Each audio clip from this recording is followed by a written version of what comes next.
फिर से आप सभी का स्वागत है। बीए द्वितीय वर्ष तृतीय सत्र हिंदी ऐच्छिक प्रश्न पत्र क्रमांक 6 अर्थात प्रयोजन मूलक हिंदी भाग 1 में आपका फिर से स्वागत है। कल तक की तासिका में हमने संपूर्ण पाठ्यक्रम को एक बार सरसरी नजर से देखा था और हमने पहले भाग को आरंभ किया था जिसमें हिंदी शब्द की व्युत्पत्ति कैसे हुई, हिंदी शब्द के अलग अलग अर्थ क्या हैं और भारतीय आर्य भाषाओं का इतिहास का संक्षिप्त परिचय हमने आपके सम्मुख प्रस्तुत किया था, जिसमें ईसा से पूर्व 5000 वर्षों तक 5000 वर्षों से लेकर वैदिक संस्कृत की बात की थी, ईसा से पूर्व 500 वर्ष लौकिक संस्कृत की बात की थी, ईसा के 500 वर्षों से लेकर ईसा से लेकर के ईसा के 500 वर्ष तक हमने प्राकृत भाषाओं की बात की थी और ईसा की 5वीं शताब्दी से 10वीं शताब्दी तक ईसा के 1000 वर्षों तक हमने अपभ्रंश भाषाओं का परिचय आपके सम्मुख प्रस्तुत किया था और इनमें बहुत सी बातें हमने आपके सम्मुख रखी थी जिनका जायज़ा हम एक बार और लेते हैं। और एक बात हमने ये भी बताई थी आपको कि अवहट्ठ या अपभ्रंश सहित जो पुरानी हिंदी है उसका संबंध क्या है, इस देशी भाषा किसे कहा जाता है। अपभ्रंश के जो प्रमुख 3 भेद हैं, नागर, ब्राचड़ और उपनागर। इसके उपरांत भी कुछ अन्य लोगों ने भी अपभ्रंश के पश्चिमी पूर्वी उपभेद माने हैं, कुछ लोगों ने आभिर, उपनागर और ग्राम्य उपभेद माने हैं। उसके उपरांत हमने पुरानी हिंदी का अवहट्ट से संबंध क्या है ये बताने की कोशिश की थी। काव्य भाषा के रूप में अवधी भाषा या अवधी जो हिंदी की एक बोली है उसका विकास कैसे हुआ। उसके उपरांत काव्य भाषा के रूप में ब्रज भाषा का उदय और विकास कैसे हुआ और साहित्यिक खास करके गद्य की भाषा के रूप में खड़ी बोली का उदय और विकास कैसे हुआ, यह हमने आपके सम्मुख प्रस्तुत किया था। आज हम हिंदी के अन्य भेदों की ओर भी आपका ध्यान आकर्षित करना चाहेंगे। अब हिंदी की बोलियां कौन कौन सी हैं इस पर जरा हम चर्चा करने का प्रयास करेंगे ताकि हिंदी का जो व्यापक परिप्रेक्ष्य है संपूर्ण भारतवर्ष का और भारतवर्ष के बाहर भी उसको हम आपके सम्मुख लाने का प्रयास करेंगे। पहली बार ध्यान दें कि हम जिसे हिंदी भाषा कहते हैं वो एक भाषा नहीं अपितु एक बहुत बड़ा भाषा परिवार है, बहुत बड़ा भाषा परिवार है। इसके अंतर्गत अनेक भाषाएं आती हैं, इसकी अनेक शैलियां हैं, इस पर भी हम बाद में चर्चा करने वाले हैं। तो आज हम ये देखने का प्रयास करेंगे कि हिंदी भाषा की 5 उपभाषाएं हैं या 5 विभाषाएं हैं।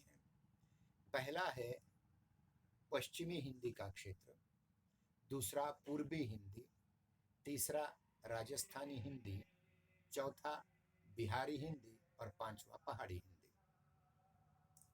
पश्चिमी हिंदी, पूर्वी हिंदी, राजस्थानी हिंदी, बिहारी हिंदी और पहाड़ी हिंदी, ये 5 हिंदी की उपभाषाएं हैं।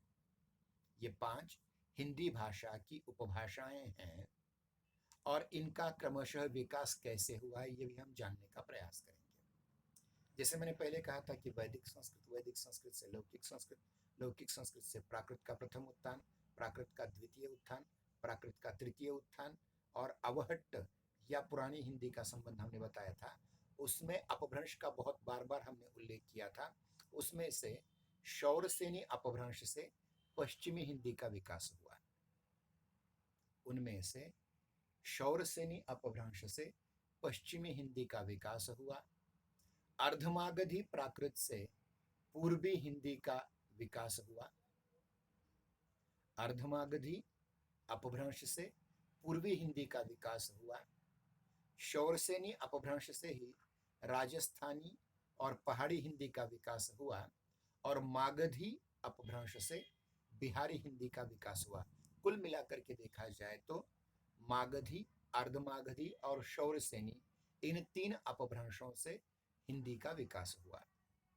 मागधी से मागधी अपभ्रंश से बिहारी हिंदी का, शौरसेनी अपभ्रंश से पश्चिमी हिंदी, राजस्थानी हिंदी और पहाड़ी हिंदी का, और अर्धमागधी अपभ्रंश से पूर्वी हिंदी का विकास हुआ। मैं फिर से कह रहा हूं, ध्यान दें। मागधी अपभ्रंश से बिहारी हिंदी, अर्धमागधी अपभ्रंश से पूर्वी हिंदी और शौरसेनी अपभ्रंश से पश्चिमी हिंदी, राजस्थानी हिंदी और पहाड़ी हिंदी का विकास हुआ। फिर से कह रहा हूं, ध्यान दें। मागधी अपभ्रंश से बिहारी हिंदी, अर्धमागधी अपभ्रंश से पूर्वी हिंदी और शौरसेनी अपभ्रंश से पश्चिमी हिंदी, राजस्थानी हिंदी और पहाड़ी हिंदी का विकास हुआ। अब क्रमशः हम पश्चिमी हिंदी, पूर्वी हिंदी, राजस्थानी हिंदी, बिहारी हिंदी और पहाड़ी हिंदी, इन हिंदी की उपभाषाओं के अंतर्गत आने वाली बोलियों का उल्लेख आपके सम्मुख रखने का प्रयास करेंगे। तो देखिए, जिसको पश्चिमी हिंदी कहा जाता है, जो हिंदी की उपभाषा या हिंदी की विभाषा है, वह शौरसेनी अपभ्रंश से निर्मित हुई है और इसमें कुछ बोलियां हैं। पहली है खड़ी बोली, जिसके अंतर्गत हम व्यवहार करते हैं। मैं बोलता हूं, आप सुनते हैं। इसी को कौरव भी कहा जाता है, कौरवी, क्योंकि जिसको हम कुरु प्रदेश कहते हैं, कुरु पांचाल प्रदेश कहते हैं, उस प्रदेश की ये सदियों से आई हुई बोली है, जिसको अंग्रेज मुसलमानों ने खड़ी बोली नाम दिया। इसको मूलतः कौरवी कहा जाता था भारतीय लोगों के द्वारा। दूसरी है ब्रजभाषा, जो नंदगांव, मथुरा, जहां श्री कृष्ण बचपन से रमे, उस प्रदेश का नाम ब्रज भूमि है और उस ब्रज भूमि में बोली जाने वाली बोली का नाम ब्रजभाषा है, जिसका उल्लेख हमने काव्य भाषा के रूप में इससे पूर्व भी किया था। तीसरी है हरियाणवी, जो जिसको आज हम हरियाणा कहते हैं। हरियाणा जो कुरुक्षेत्र, पानीपत, सोनीपत, दिल्ली के उत्तरी भाग का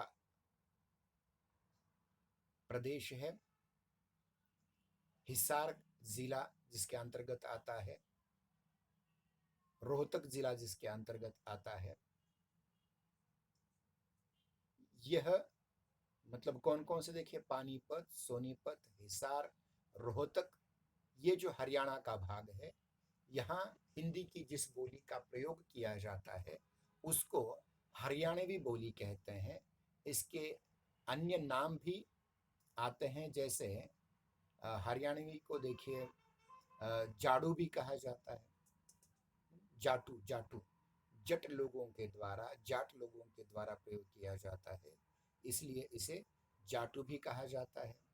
इसका दूसरा नाम बांगरू भी है और इसे देशड़ी भी कहा जाता है, और इसमें पर्याप्त लोक साहित्य रचा गया है। ये मतलब खड़ी बोली कौरवी, ब्रजभाषा के बाद यहाँ आती है हरियाणवी। अब इसके उपरांत पश्चिमी हिंदी की चौथी बोली है बुंदेली, जिसको हम उत्तर प्रदेश का बुंदेलखंड भाग कहते हैं। इसमें आपने एक कविता सुनी होगी खड़ी बोली में, देखिए, बूंदेले हर बोलों के मुंह हमने सुनी कहानी थी, खूब लड़ी मर्दानी वह तो झांसी वाली रानी थी। ये जो झांसी वाली रानी का, झांसी और आसपास का जो एरिया है, उसको बुंदेलखंड कहा जाता है। और इस बुंदेलखंड में जिस भाषा का प्रयोग किया जाता है, जिस बोली का प्रयोग किया जाता है, उसको बुंदेली या बुंदेलखंडी कहते हैं। अगली है पांचवी बोली, जिसको कन्नौजी कहा जाता है। कन्नौजी अर्थात कान्यकुब्ज भाग जो है, कन्नौज का जो भाग है, उस भाग में बोली जाने वाली हिंदी की यह बोली है, जिसको कन्नौजी कहा जाता है। इसके उपरांत हम देखते हैं पश्चिमी हिंदी में ये जो 5 बोलियां हैं उनको मैं फिर से पुनरावृत्त करता हूँ। पहली है खड़ी बोली या कौरवी, दूसरी है ब्रजभाषा, तीसरी है हरियाणवी, चौथी है बुंदेली और पांचवी है कन्नौजी। तो ये 5 बोलियों का जो क्षेत्र है वह हिंदी का पश्चिमी क्षेत्र है और इस पश्चिमी क्षेत्र में ये 5 बोलियां बोली जाती हैं, जिनमें से खड़ी बोली आज संपूर्ण विश्व भर में गद्य की भाषा के रूप में प्रसारित हो चुकी है। ब्रजभाषा जिसमें मध्ययुगीन श्री कृष्ण भक्ति का साहित्य लिखा गया है, हरियाणवी में लोक साहित्य है, बुंदेली में भी लोक साहित्य है और कन्नौजी में भी लोक साहित्य मिलता है और ये दैनंदिन बोलचाल की भाषा है। तो ये 5 बोलियां रहीं जो शौरसेनी अपभ्रंश से निर्मित हुई थी और जिसका क्षेत्र पश्चिमी हिंदी का क्षेत्र है। अब चलते हैं पूर्वी क्षेत्र की ओर। पूर्वी क्षेत्र में जो हिंदी बोली जाती है वह अर्धमागधी अपभ्रंश से बनी है, निर्मित हुई है, उत्पन्न हुई है और इसमें 3 बोलियां आती हैं। 3 बोलियां आती हैं, अवधी, बघेली और छत्तीसगढ़ी। इनमें से अवध प्रांत, अयोध्या जिसमें राम का जन्म हुआ था, मर्यादा पुरुषोत्तम रामचंद्र जी जिस क्षेत्र में उत्पन्न हुए उसको अयोध्या प्रांत या अवध प्रांत कहा जाता था। और इस अयोध्या में या अवध प्रांत में जिस भाषा का प्रयोग होता है उसको अवधी कहा जाता है। इसको बैसवाड़ी भी नाम दिया जाता है, बहुत से इसके नाम हैं। और यह एक साहित्यिक काव्य भाषा के रूप में उभर करके आई थी, जिसमें सूफी और सूफियों का काव्य और राम भक्त तुलसीदास और उनके अनुचरों का काव्य आ जाता है। अगली बोली है पूर्वी हिंदी की बघेली, जिसको बघेलखंड कहा जाता है, उत्तर प्रदेश का भाग है। बघेलखंड उत्तर प्रदेश और मध्य प्रदेश का थोड़ा सा भाग आ जाता है। इसमें जो बोली जाती है उसको बघेली कहा जाता है और इसमें प्रायः लोक साहित्य लिखा गया है, रचा गया है। इसमें कोई बड़ा साहित्य लिखित रूप में नहीं मिलता। और तीसरी है पूर्वी हिंदी के अंतर्गत जिसे कहा जाता है छत्तीसगढ़ी। आप जानते हैं कि 1990 के आसपास, 1990-92 के आसपास मध्य प्रदेश का एक हिस्सा अलग किया था और जिसे नाम दिया था छत्तीसगढ़। ये जो छत्तीसगढ़ का एरिया है, विभाग है, जिसमें जबलपुर के उत्तर का भाग, जो दक्षिण का जो भाग आता है, जबलपुर मध्य प्रदेश में है, उसके नीचे का जो भाग आता है वह सारा छत्तीसगढ़ में आता है। और यहाँ जो बोली जाने वाली हिंदी है उसको छत्तीसगढ़ी कहते हैं। अवधी, बघेली और छत्तीसगढ़ी ये पूर्वी हिंदी की बोलियां हैं। इसके उपरांत हम और पश्चिम में चले जाते हैं, राजस्थान में। तो राजस्थान में जो बोली जाने वाली बोलियां हैं उनकी संख्या 4 है और इसके अंतर्गत मारवाड़ी, जयपुरी, मेवाड़ी और मालवी, ये 4 बोलियां आ जाती हैं। मारवाड़ी, जयपुरी, मेवाड़ी और मालवी। मेवाड़ी को मेवाती भी कहते हैं। आप जानते हैं कि हमारे देश में व्यापार करने वाला एक बहुत बड़ा वर्ग है मारवाड़ी वर्ग। ये मारवाड़ प्रांत से आया हुआ है जो पश्चिम राजस्थान से आता है। पश्चिम राजस्थान से आज भी हम मारवाड़ी लोग जो व्यापार करते हैं वो अपने घर में इसी भाषा का प्रयोग करते हैं और बहुत ही मीठी और महत्वपूर्ण भाषा है। ये हिंदी की बोली है। इसके उपरांत आती है जयपुरी, जिसको ढूंढानी भी कहा जाता है। इस जयपुरी या ढूंढानी को पूर्व राजस्थान में प्रयुक्त किया जाता है। जयपुर जो राजस्थान की राजधानी है, जहाँ का हवा महल गुलाबी शहर नाम से वो बहुत प्रसिद्ध है, जहाँ गुलाबी रंगों के पत्थरों के निर्माण किए गए भवन मिलते हैं। इसके बाद मेवाड़ प्रदेश आ जाता है, जिस पर महाराणा प्रताप और उसके वंशजों ने, उनके पूर्वजों ने राज किया था, जिसके अंतर्गत चित्तौड़गढ़ बहुत महत्वपूर्ण स्थान प्राप्त है इसे। और उस मेवाड़ प्रदेश जिसको हम उत्तरी राजस्थान कहते हैं, उसमें बोले जाने वाली भाषा का नाम मेवाती या मेवाड़ी है। और हम दक्षिण राजस्थान या मालव प्रदेश, जो थोड़ा सा अब मध्य प्रदेश का भी भाग हो चुका है, उस मालवी बोली का भी बहुत महत्वपूर्ण स्थान है। तो देखिए कि राजस्थानी हिंदी के अंतर्गत 4 बोलियां आती हैं, मारवाड़ी, जयपुरी, मेवाड़ी और मालवी। बहुत ही महत्वपूर्ण। अब चलते हैं बिहारी हिंदी की ओर, जो चौथा भाग है, जो पूर्वी हिंदी के भी पूर्व का है। पश्चिमी हिंदी के पश्चिम का राजस्थान और पूर्वी हिंदी के क्षेत्र के पूर्व का बिहार। और बिहारी में भी 3 बोलियां हमें मिलती हैं। एक है भोजपुरी, दूसरी मगही और तीसरी मैथिली। इसमें से भोजपुरी अत्यंत प्रसिद्ध है।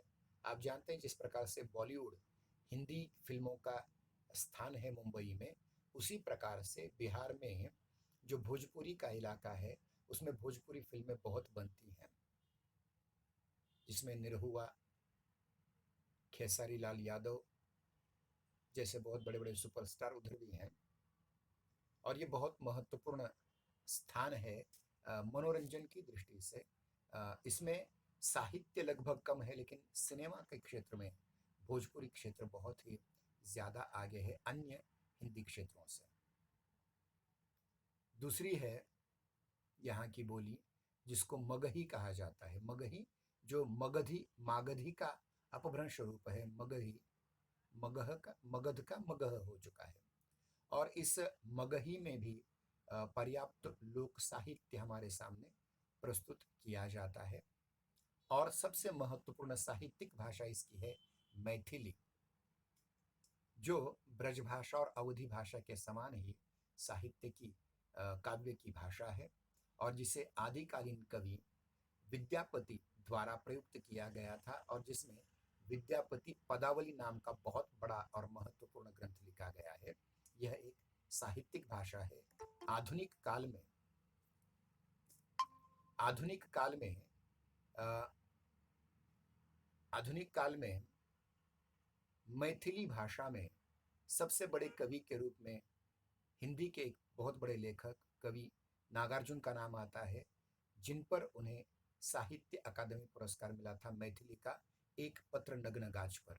तो इसका मतलब यह है कि मैथिली भाषा जो है वह बहुत ही महत्वपूर्ण भाषा है साहित्यिक दृष्टि से और लोक साहित्य की भी दृष्टि से।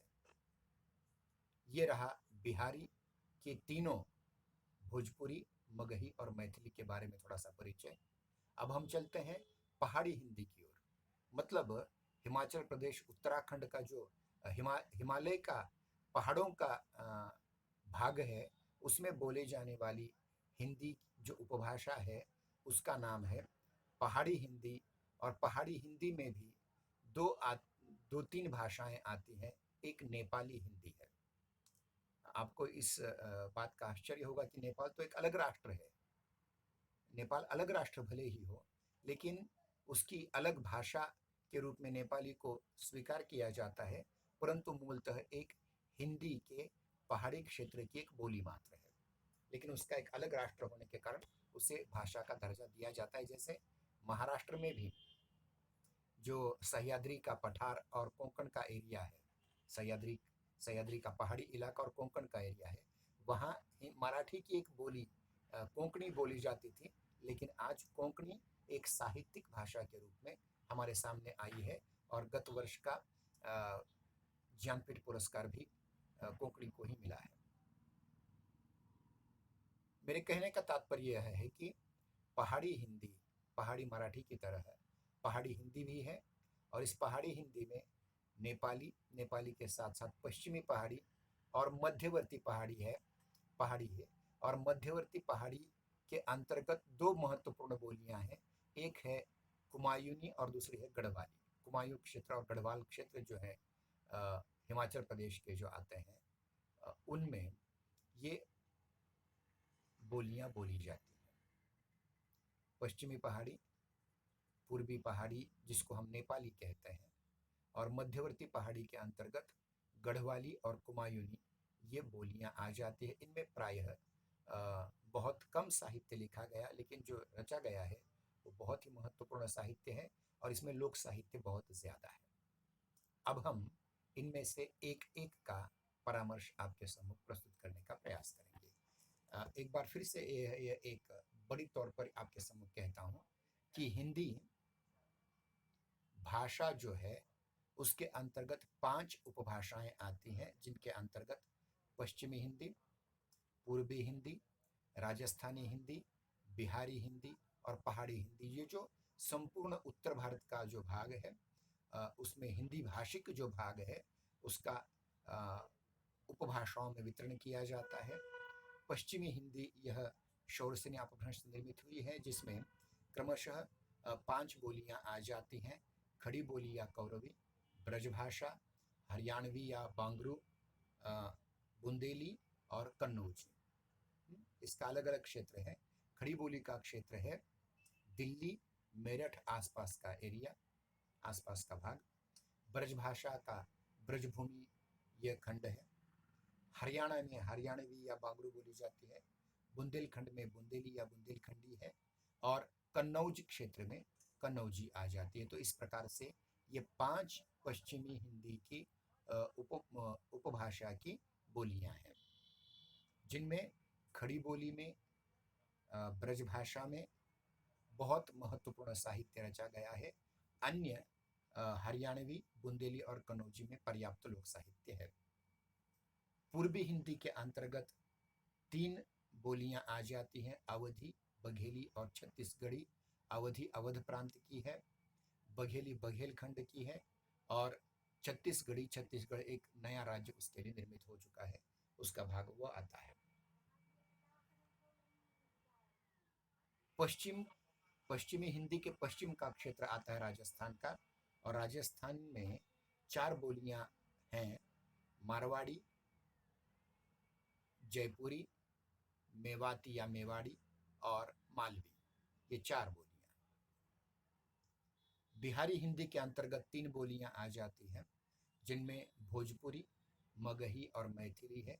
भोजपुरी में पर्याप्त सिनेमा है और मैथिली में पर्याप्त साहित्य लिखा गया। आदिकाल के साहित्यकार कवि कवि विद्यापति पदावली आ जाती है और आधुनिक काल के कवियों में नागार्जुन नाम के कवि हैं, जिन्हें एक पत्र नग्न गाछ पर साहित्य अकादमी पुरस्कार भी प्राप्त हो चुका है। पहाड़ी हिंदी के अंतर्गत पश्चिमी पहाड़ी, पूर्वी पहाड़ी अर्थात नेपाली और मध्यवर्ती पहाड़ी के अंतर्गत गढ़वाली, कुमायूनी ये आ जाती हैं। इसका मतलब देखिए कि पश्चिमी हिंदी की 5, पूर्वी हिंदी की 3, दोनों मिलकर के 8, बिहारी हिंदी की 3, 8 और 3 11, और राजस्थानी हिंदी की 4, पश्चिमी पहाड़ी की 3, ऐसे कुल मिलाकर के लगभग 22 से 23 बोलियां हिंदी की बन जाती हैं। हिंदी एक भाषा परिवार है। हिंदी एक भाषा नहीं, अभी तो एक बहुत बड़ा भाषा परिवार है, जिसके अंतर्गत पश्चिमी हिंदी, पूर्वी हिंदी, राजस्थानी हिंदी, बिहारी हिंदी और पहाड़ी हिंदी ये उपभाषाएं आती हैं, और जिसके अंतर्गत खड़ी बोली, ब्रजभाषा, हरियाणवी, बुंदेली, कन्नौजी, अवधी, बघेली, छत्तीसगढ़ी, उसके उपरांत भोजपुरी, मगही, मैथिली, मारवाड़ी, जयपुरी, मेवाड़ी, मालवी, गढ़वाली, कुमायूनी, इस प्रकार की 25 एक बोलियां यहाँ आ जाती हैं। इनके अंतर्गत और भी उपबोलियां हो सकती हैं, उसमें ज़्यादा हमें जाना नहीं चाहिए।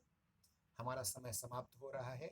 कल की तासिकाओं में हम पश्चिमी हिंदी की खड़ी बोली, ब्रजभाषा, हरियाणवी, बुंदेली, कन्नौजी, पूर्वी हिंदी की अवधी, बघेली, छत्तीसगढ़ी, बिहारी हिंदी की भोजपुरी, मगही, मैथिली, राजस्थानी हिंदी की मारवाड़ी, जयपुरी, मेवाती, मालवी और पहाड़ी हिंदी की पश्चिमी पहाड़ी, मध्यवर्ती पहाड़ी, गढ़वाली, कुमायूनी, नेपाली इत्यादि का अलग से परिचय प्राप्त करने का प्रयास करेंगे। समय क्योंकि हमें अन्य तासिकाओं की भी तैयारी करनी पड़ती है, इसलिए हम 40 मिनटों की जगह 35 मिनट की तासिका हम ले पाए, क्योंकि 5 मिनट यहाँ वहाँ जाते हैं और जो वीडियो रिकॉर्डिंग हो रही है उसका भी करना पड़ता है। इसलिए आज हम यहाँ चाहेंगे। जय हिंद।